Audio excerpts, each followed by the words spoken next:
तर बघा विद्यार्थी मित्र हो, या लेक्चर मध्ये आपण रोटेशनल डायनामिक या विषयाचा पार्ट नंबर जो 4 आहे तो 4 आपण या लेक्चर मध्ये डिस्कस करणार आहे।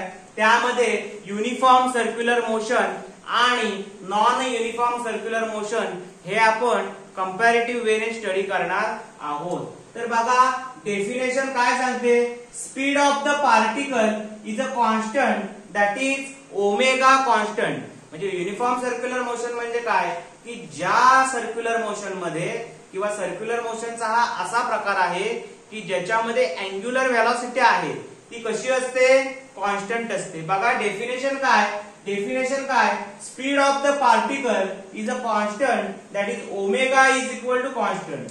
सो फॉर्म्युला काय होणार, ए सबस्क्रिप्ट टी म्हणजे a translational is equal to d by dt of v bar. V bar म्हणजे काय, कारण व्हेलॉसिटी वेक्टर क्वांटिटी आहे म्हणून बार, आणि हा जो सिम्बॉल टाकलाय तो मॉड आहे। मॉड म्हणजे modulus.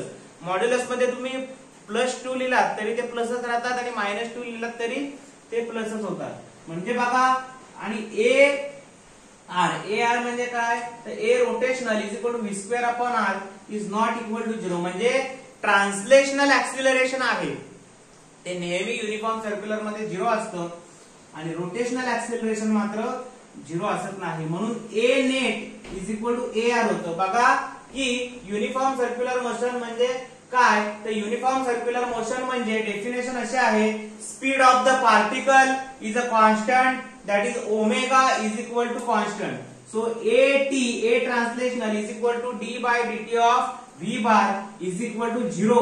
so ar is equal to v square upon r is not equal to 0।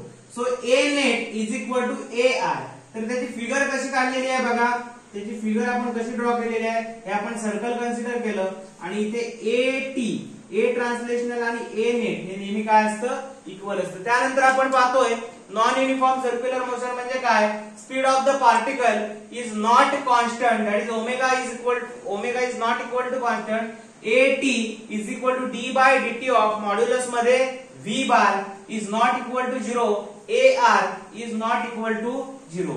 म्हणजे बघा युनिफॉर्म सर्क्युलर मोशन मध्ये at म्हणजे ट्रान्सलेशनल ऍक्सिलरेशन हे नेहमी काय असतं, 0 असतं आणि तेच नॉन युनिफॉर्म सर्क्युलर मध्ये 0 नसतं।